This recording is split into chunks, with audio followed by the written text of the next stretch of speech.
रागनी शिक्षालय में आप सभी का स्वागत है। मैं वाचन कर रही थी हिंदी साहित्य का दूसरा इतिहास डॉक्टर बच्चन सिंह की पुस्तक से। अभी तक हमने जयशंकर प्रसाद, स्वच्छंदतावाद में जयशंकर प्रसाद, सुमित्रा नंदन पंत और सूर्यकांत त्रिपाठी निराला जी को पढ़ा और महादेवी वर्मा को हम पढ़ चुके हैं। अब वाचन करेंगे उनकी काव्यगत विशेषताएं और उनके अंदर का जो महिला विमर्श है उसके बारे में। नारी स्वातंत्र्य का समर्थन करते हुए भी छायावादी कवि उन्हें सर्वस्व समर्पित करने और कुछ न लेने की महिमा से मंडित कर देते हैं। महादेवी अपने व्यक्तित्व को इस महिमा मंडित व्यक्तित्व से अलग व्यक्तित्व को सुरक्षित रखती हैं। इसी से उनकी अपनी अस्मिता पहचानी जा सकती है। रंगमय है देव दूरी, छू तुम्हें रह जाएगी चित्रमय क्रीड़ा अधूरी। दीपशिखा एक काव्य संग्रह ही नहीं, दीपक राग है। घिर रहा तम आज दीपक रागनी, अपनी जगा लूं आज दीपक राग गा लूं। निराला की तरह उनके पास प्राची दिगत में पुष्कल रविरेखा नहीं है, केवल अंधकार का एक वृत्त है जिसमें निरंतर टिमटिमाती हुई एक दीपशिखा है। तम असीम तेरा प्रकाश चिर खेलेंगे नवखेल निरंतर, तम के अणु अणु में विद्युत सा अमिट चित्र अंकित करता चल। आज के दयनीय मूल्यहीन संदर्भों में तम प्रकाश का खेल एक दिशा देता है। अंधकार कहाँ नहीं है। राजनीति, धर्म, शिक्षा, संस्कृति सभी जगह उसका एक छत्र साम्राज्य है। अपना देश तो अंधकार का अभयारण्य है। यदि दूर दराज में भी टिमटिमाता हुआ दीपक दिखाई पड़ता है तो वह हमारे लिए मूल्यवान है। यदि हर आदमी को अपने आसपास के अंधेरे में दीपक जला लें तो यह बहुत है।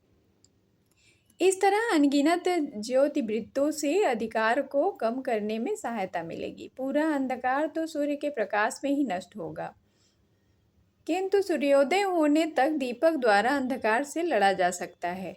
अंधकार सदा के लिए दूर नहीं किया जा सकता, उसका अस्तित्व तो रहेगा ही। अतः हमें दीपक जलाने के लिए प्रस्तुत रहना चाहिए। तम प्रकाश का युद्ध कभी नहीं समाप्त होने वाला है। महादेवी का कहना है कि उसे प्रभाती तक जलने दो, यह मंदिर का दीप, इसे नीरव जलने दो। झंझा है दिग्भ्रांत रात की मूर्छा गहरी। आज पुजारी बने ज्योति का यह लघु प्रहरी, जब तक लौटे दिन की हलचल तब तक यह जागेगा प्रतिपल। रेखाओं में भर आभा जल, दूत साँझ का इसे प्रभाती तक चलने दो। फिर यही आस्था दीपक का प्रतीक बन जाती है। पंथ रहने दो अपरिचित, प्राण रहने दो अकेला, अन्य होंगे चरण हारे और है जो लौटते देसूल को संकल्प सारे। दुख वृत्ति निर्माण उन्मद, यह अमरता नापते पद, बांध देंगे अंक संस्कृति इस तिमिर में स्वर्ण बेला।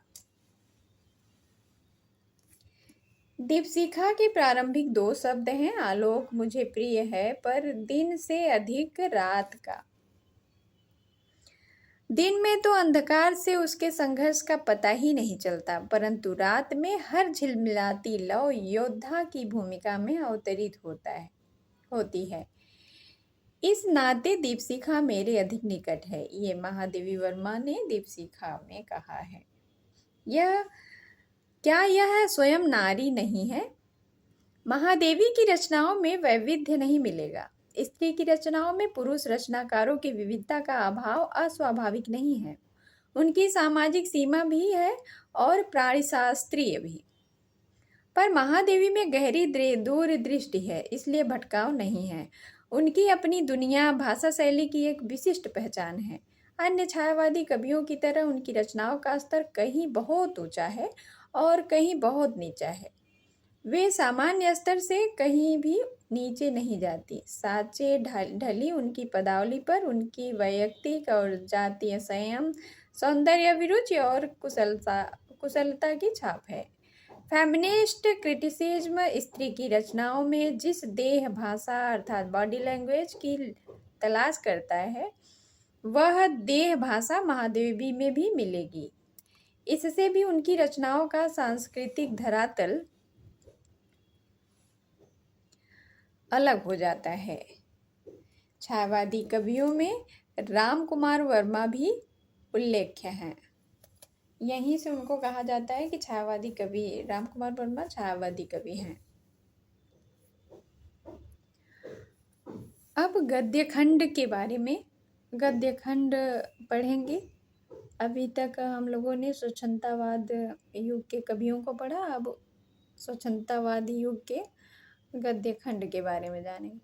स्वच्छंदतावाद की मूलभूत विशेषताएं स्वानुभूति, वेदना की विवृत्ति, देशभक्ति, दार्शनिक चेतना, नैतिक ऊहापोह आदि तत्कालीन गद्य साहित्य में भी मिलेंगे। स्वच्छंदतावाद युग आधुनिक काल का स्वर्ण युग कहा जा सकता है। इस युग में कविता, नाटक, उपन्यास, निबंध, आलोचना आदि की शिखरस्थ ऊंचाई देखते ही बनती है।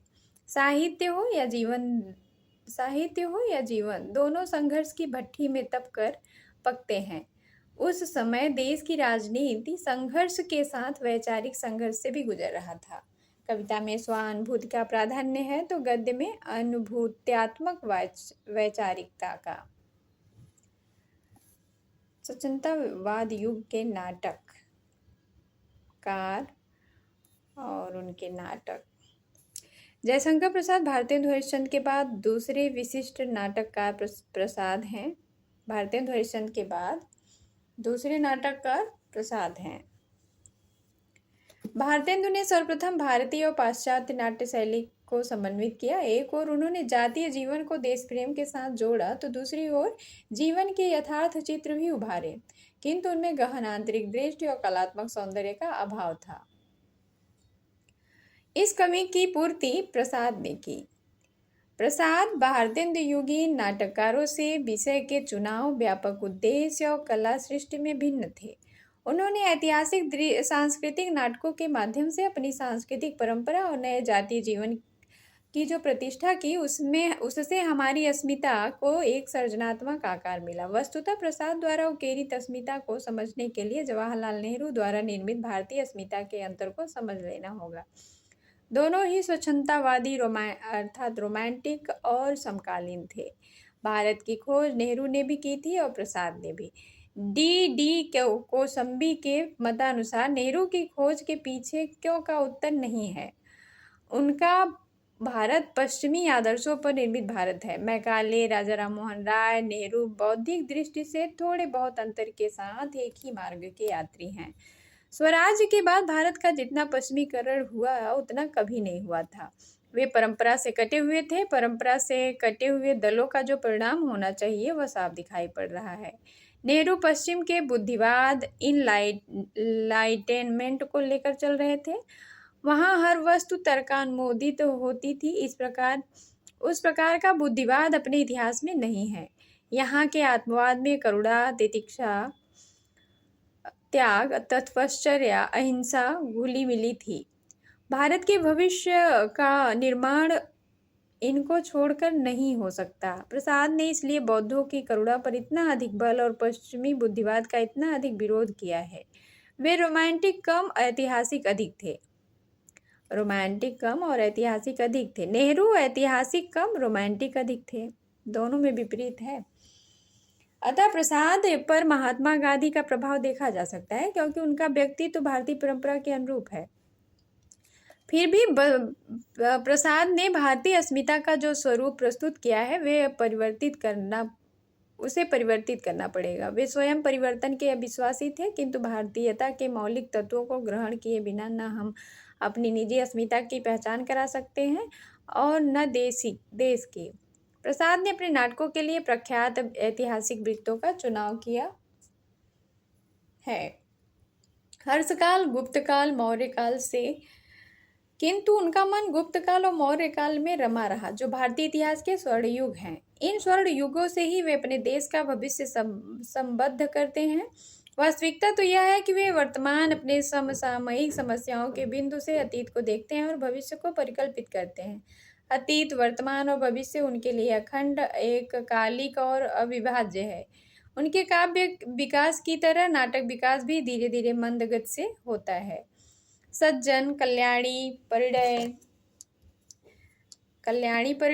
प्रायश्चित, करुणालय, राजश्री और उनके प्रारंभिक नाटक हैं। तो उनके प्रारंभिक नाटकों में सज्जन, कल्याणी परिणय, प्रायश्चित, करुणालय, राजश्री उनके प्रारंभिक नाटक हैं। इनको देखते हुए स्कंदगुप्त, चंद्रगुप्त, ध्रुवस्वामी छलांग लगाते हैं। इन दोनों छोरों के बीच विशाख, अजातशत्रु, कामना, जन्मेजय का नागयज्ञ स्थित है। प्रारंभिक नाटकों में विशाख ऐसा है जिसमें उनके भावी मान्यताओं के बीज मिलते हैं, जैसे प्रेम की सत्ता का प्रसार, आत्मबल, सत्य, अहिंसा, हृदय परिवर्तन, करुणा आदि। अजातशत्रु उनका पहला महत्वाकांक्षापूर्ण नाटक है जो गहन अंतर्द्वंद्वों पर आधारित है। बौद्ध करुणा और विश्व मैत्री की प्रातःकालीन अरुणिमा और लाल हो जाती हैं। ज्वालामुखी की चिंगारियां और गरिमामयी शीतलता बिखेरती नारियों के सर्वप्रथम दर्शन यही होते हैं। पर परिवार के सीमित घेरे के कारण जीवन का बृहद आयाम नहीं मिल पाया है। जन्मेजय का नागयज्ञ व्यापक फलक पर आर्य अनार्य जातियों के युद्ध का समापन प्रेमसूत्र के बंधन द्वारा संपन्न होता है। इसमें विश्व मैत्री और बौद्ध करुणा की विजय होती है। इसी में कृष्ण अर्जुन का संवाद भी समाविष्ट है। इसमें अर्जुन की शंका आधुनिक युग की शंका बन जाती है। क्या यह विषमतापूर्ण विश्व कभी एक होगा? क्या जड़ चेतन, सुख दुख, दिन रात, पाप पुण्य, द्वंद्व कभी एक होंगे? क्या इनकी समता होगी? इनका उत्तर सामाजिक स्वयं दे लेता है, ऐसा कभी नहीं होगा। पर संघर्ष और युद्ध द्वारा दुर्वृत्त प्राणियों के समन द्वारा उक्त समता को प्राप्त करने की प्रक्रिया चलती रहेगी। यही गीता का कर्मयोग है। नाग यज्ञ में तू मैं ही हूँ औपनिषदिक प्रवचन भी मिलता है। उपनिषद, गीता और बौद्ध दर्शन प्रसाद का भारतीय बुद्धिवाद इनलाइटेनमेंट है, जिसमें प्रत्येक अतिरेकवाद का निषेध है, चाहे वह हृदय हो या बुद्धि। कामना मतलब दोनों का बैलेंस होना चाहिए।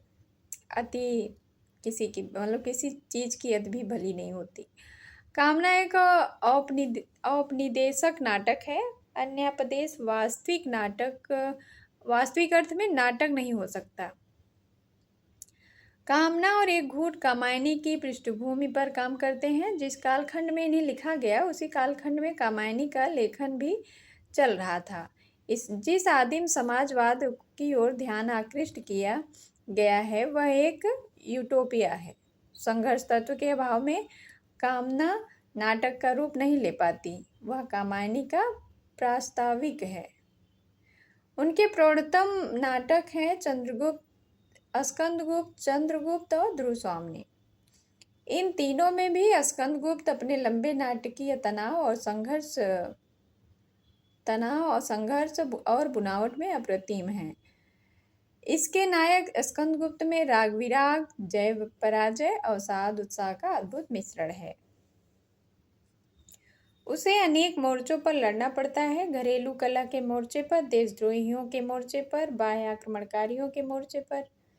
इन मोर्चों के साथ उसका अपना भी एक मोर्चा है, अस्तित्व मूलक वैराग्य और अकेलापन।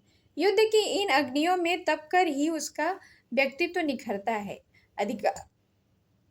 अधिकार से उदासीन किंतु कर्तव्य के प्रति सजग, तत्कालीन घटना चक्रों को अपने वर्तमानकालीन परिवेश से संयुक्त करते हुए प्रसाद ने उन्हें स्कंदगुप्त के मानस का अनिवार्य अंग बना दिया है। इतिहास, राजनीति, संस्कृति, प्रेम आदि उसके व्यक्तित्व के रासायनिक घोल में घुलकर अपना अलग अस्तित्व खो देते हैं। भारतीय नाट्य शास्त्र के संदर्भ में रस को सुख दुखात्मक कहा गया है। स्कंदगुप्त पाश्चात्य अर्थ में त्रासदी नहीं है, बल्कि दुख सुखात्मक है। सुख दुख की अलग अलग कोटियां नहीं हैं, बल्कि दोनों एक दूसरे से घुले मिले हैं। कुभा का बांध टूट जाने पर स्कंदगुप्त की संपूर्ण सैन्य शक्ति उसके प्रखर प्रवाह में बह जाती है। फिर भी जनशक्ति बची रहती है। विदेशी आक्रमण का सामना करने के लिए उसी को जगाया जाता है। फिर भी अवसाद की गहरी छाया अंत तक बनी रहती है। स्कंदगुप्त के प्रारंभ में ही स्कंद कहता है, अधिकार सुख कितना मादक और सारहीन होता है। मोस्ट इम्पॉर्टेंट, अपने को नियामक और कर्ता मानने की बलवती स्पृहा उसे बेगार कराती है। अपने को नियामक और कर्ता मानने वाली स्पृहा उसे बेगार कराती है। उत्सव में परिचारक और अस्त्रों में ढाल से भी अधिक लोलुप मनुष्य क्या अच्छे हैं। उफ, जो कुछ हो, हम तो साम्राज्य के एक सैनिक हैं। इस छोटे से आरंभिक वक्तव्य में नाटक का अंत और गीता के अनासक्त कर्मयोग की प्रतिध्वनि भी समाहित है। व्यक्तित्व निर्माण और मानवीयता की दृष्टि से भी यह नाटक अद्वितीय है। मातृगुप्त अपने एक वक्तव्य में कविता का सौंदर्य ही नहीं गढ़ता, बल्कि नाटक के पात्रों की गतिविधियों तथा स्वयं प्रसाद अपने दर्शन का भी संकेत करता है अपने दर्शन का संकेत करता है। अंधकार का आलोक से, असत का सत से, जड़ का चेतन से, बाह्य जगत का अंतर जगत से संबंध कौन कराती है। अंधकार,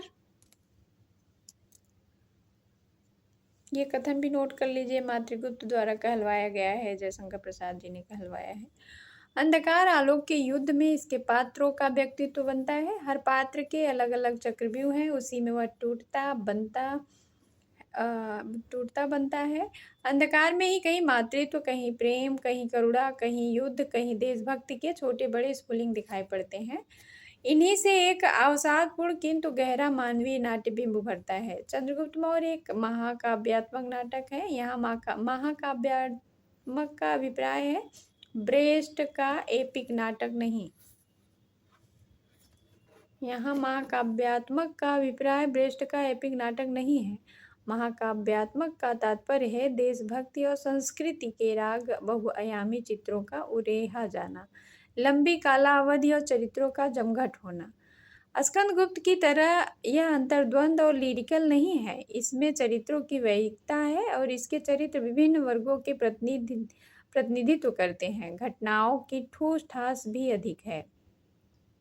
फिर भी जहाँ तक देश प्रेम और संस्कृति राग का प्रश्न है, इसका औदात्य द्रष्टव्य है। इस नाटक में युद्ध के दो मोर्चे हैं, विदेशी आक्रमणकारियों के विरुद्ध मोर्चा और विदेशी संस्कृति के विरुद्ध भारतीय सांस्कृतिक का मोर्चा।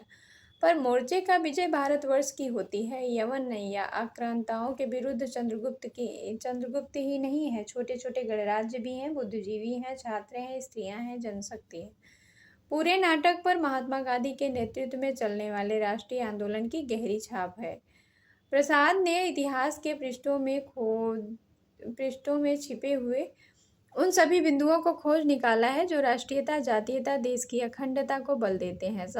संकट की घड़ी में देश के विभिन्न वर्गों के लोग राष्ट्रीय विपत्ति का सामना करते हैं। इस घड़ी में देश का शौर्य फूट पड़ता है। चाणक्य और दंडायन की सांस्कृतिक गरिमा यमन संस्कृति से भारी पड़ती है। इसमें युद्ध के प्रति उत्तेजना नहीं है, पर आवश्यकता पड़ने पर मर मिटने की साध है। उनकी संस्कृति में भौतिकता के प्रति कोई लगाव नहीं, किंतु आध्यात्मिकता और परिग्रह उनकी रग रग में भरे हुए हैं। और यही उच्च जिंदगी जीने का मकसद भी है, आध्यात्मिक लक्ष्य का होना। लेकिन इतिहास के इतने बड़े कालखंड को समेटने के कारण इसमें अनेक अंतर्विरोध और असंगतियों का समावेश हो गया है, जिससे इसकी नाटकीयता क्षतिग्रस्त हो जाती है। ध्रुवस्वामिनी नवीन नाट्य प्रयोग है। विषय वस्तु इतिहास आश्रित है, पर दृष्टिकोण नया है। दृष्टिकोण की नवीनता के कारण इसकी नाट्य संरचना पूर्ववर्ती नाटकों से भिन्न हो गई है। वह एक प्रकार का समस्या नाटक है, ठीक पाश्चात्य ढंग का समस्या नाटक नहीं। पूर्ववर्ती नाटक स्वच्छंदतावादी है, तो ध्रुवस्वामिनी आधा रोमांटिक आधा यथार्थवादी है। ये भी इम्पॉर्टेंट है। ये डॉक्टर बच्चन सिंह ने ध्रुवस्वामिनी नाटक के विषय में कहा है कि पूर्ववर्ती नाटक स्वच्छंदतावादी है तो ध्रुवस्वामिनी आधा रोमांटिक और आधा यथार्थवाद। ये कथन कहीं पूछा है एग्जाम में, मैं इसमें मुझे याद नहीं आ रहा है। इस नाटक की रसवत्ता यथार्थता में अभिवृद्धि हुई है। संस्कृत के देवी चंद्रगुप्तम नाटक राखाल दास के उपन्यास ध्रुवा और के माँ मुंशी के ध्रुवस्वामिनी नाटक से अपेक्षित प्रभाव ग्रहण करते हुए भी नया और मौलिक है। इन नाटक में नारी के अपने निर्णय और स्वातंत्र को रेखांकित किया गया है। समस्या यह है कि क्या क्लीव का पुरुष पत्नी को शत्रु के हाथ में उपहार देने वाले पति से उसकी परिणीता अपना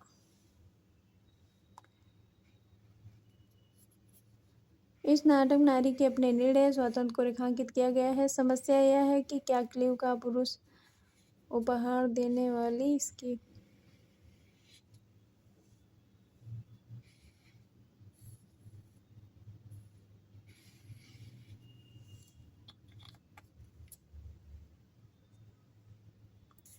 इस नाटक में नारी के अपने निर्णय स्वातंत्र को रेखांकित किया गया है। समस्या यह है कि क्या क्लीव का पुरुष पत्नी के शत्रु के हाथ में उपहार देने वाली पति से उसकी परिणीता अपना संध विच्छेद कर अपने रक्षक से, जिसे वह प्यार भी करती है, पुनर्विवाह कर सकती है। प्रसाद ने इसका समाधान अपनी परंपरा में खोजा है, किंतु पश्चिमी बुद्धिवाद परंपरा को गतानुगतिक कहता है।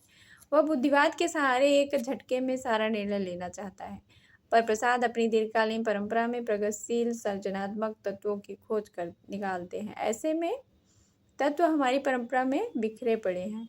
परंपरा बुद्धि तत्व और हृदय तत्व के योग से बनती है। यह प्रसाद का भारतीय बुद्धिवाद है। आज के भारतीय समाज की विसंगतियां पश्चिमी बुद्धिवाद के अंधानुकरण से पैदा हुई हैं। प्रसाद पहले नाटककार हैं जिन्होंने अपने पात्रों को स्वतंत्र व्यक्तित्व प्रदान किया। वैयक्तिक स्वच्छंदतावाद काल और महात्मा गांधी के नेतृत्व में चलने वाले राष्ट्रीय आंदोलन की विशेषता थी। सारे के सारे पात्रों के निर्माण में अनेक प्रकार की परिस्थितियों का योग तो है, पर उनका अपना स्वतंत्र व्यक्तित्व है जो उनके इतिहास के चक्रव्यूह से मुक्त होने तथा स्वतंत्र निर्णय लेने के लिए बल देता है। कोई आत्मकेंद्रित अहमवादी और अपने भाग्य का स्वयं नियामक है, तो कोई महत्वाकांक्षाहीन वितराग कर्मयोगी। अजातशत्रु पहले प्रकार का पात्र है, जो स्कंदगुप्त दूसरे प्रकार का। स्कंदगुप्त मातृभूमि के उद्धार के लिए अकेला युद्ध करने को प्रस्तुत है।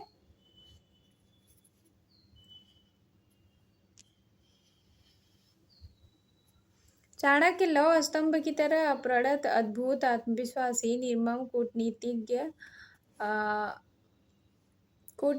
है। वह सिद्धि देखता है। साधन चाहे जो हो, मल्लिका में स्त्री की संपूर्ण गरिमा, सौंदर्य, करुणा, सरलता, स्निग्धता आदि साकार हो उठी है। देवसेना, कोमा, मालविका में प्रसाद की गीतिमयता मूर्तित है। ध्रुवस्वामिनी नारी अधिकार की आवाज बुलंद करती है। दांडायन भारतीय आध्यात्मिकता के आलोकपुंज हैं। सभी पात्रों में एक गाद्यात्मकता है, परिवर्तन की आकांक्षा है। परिवर्तन रुका कि महापरिवर्तन। प्रसाद के नाटकों की अभिनेता के सामने प्रायः प्रश्न चिन्ह लगाए जाते हैं। कहा जाता है कि उनके नाटक काव्यात्मक हैं, उनकी भाषा क्लिष्ट और संवाद लंबे हैं, उनके दृश्यों की बहुलता और घटनाओं का विस्तार है, आदि आदि। पश्चिमी यथार्थवादी रंगमंच पर ध्यान केंद्रित करने से प्रसाद के नाटकों को अभिनय कहा जाएगा। भारतीय नाटक की जड़ें रस में निहित हैं। प्रसाद के नाटकों में अभिनय बनाने के लिए नए भारतीय रंगमंच की कल्पना अपेक्षित है, जिसमें पूर्व पश्चिम दोनों का मेल होगा। यदि हिंदी का अपना कोई रंगमंच होगा तो उसकी नींव भारतेंदु और प्रसाद के नाटकों के आधार पर डाली जाएगी।